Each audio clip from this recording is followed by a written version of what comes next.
Hey guys, it's Ashley. So, what is our soul? We hear it all the time. It's in many scriptures. My favorite scripture is, by your patience, possess your soul. But if we don't know what the soul is, then how do we possess it? So, today we're going to talk about what the soul is. How I look at the soul is going to be our inner being. Our being has three parts. We have a physical body, we have the soul, and we have a spirit.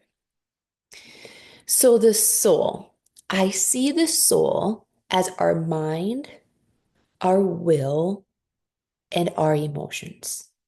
Some may disagree with that definition, but as of now, with my journey with Christ, that's where I am standing with the definition of the soul. So, how do I know this? Let's look in scripture.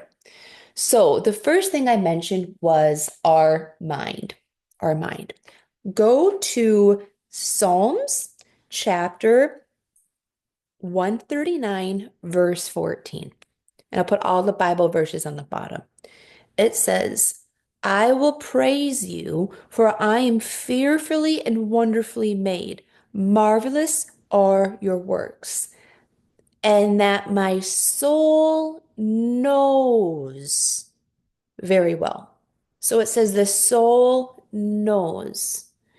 So when you know something, what part of your being is that? That would be your mind. Your mind, it knows. Your mind, it thinks. And so that's one definition, one verse that I use to help back up that the soul is mind. It knows, it thinks. Another verse to back up that the soul could be the mind would be in Proverbs chapter 2, verse 10. And it says, when wisdom enters your heart and knowledge is present to your soul, then it's going to go on. It's going to say some cool things. But where I want you to zone in on is knowledge is pleasant to your soul. It just makes me see, it makes me understand that part of knowledge is the soul. Knowledge is a knowing. We know because of thoughts. And so, again, that's how I'm lumping part of the soul is your mind. All right, so now let's go to will. Your will. That would be choices that we make. We're going to head to the book of Job to help us define that. So go to the book of Job, chapter 6, verse 7. It says, my soul refuses to touch them. My soul refuses. Refuses, that's a choice. I'm going to refuse something. If you jump over to chapter 7, verse 15, it says, and that my soul chooses strangling and death rather than my body. So again, my soul is choosing.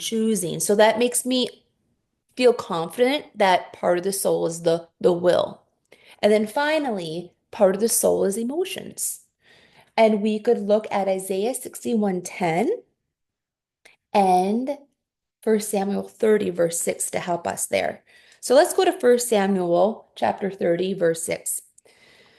It says, now David was greatly distressed, for the people spoke of stoning him, because the soul of all the people was grieved. The soul was grieved. Grieving is an emotion. If you jump to Isaiah chapter 61, verse 10, it says, I will greatly rejoice in the Lord. My soul shall be joyful in my God. So my soul will be joyful. That's an emotion. So those are some verses that help back up that soul is mind, will, emotions. It's thoughts. It's your inner core. It thinks. It has a will. It can choose. And then it is emotions. It's feelings. So my favorite verse, one of them, by your patience possess your soul. That means, hey, grab a hold of your soul, grab a hold of that inner being, grab a hold of your mind, your thoughts, grab a hold of your will, the choices that you make, grab a hold of your emotions.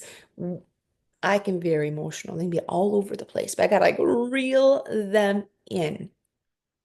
There's another beautiful verse that says, love the Lord your God with all your mind, heart, soul, and strength. So, for us to walk that out, we want to understand what the soul is. And so, again, how I look at the soul currently is your mind, your will, and emotion. So, we're to love the Lord our God with our whole inner being. We need to love Him with our mind, with our thoughts. We're to love Him with our will, choices that we make. And we are to love Him with our emotions. So there you go. So my next video, I want to talk about, so then how can we possess our soul? How do we patiently possess our soul? So look forward to that video. All right. Bye, guys.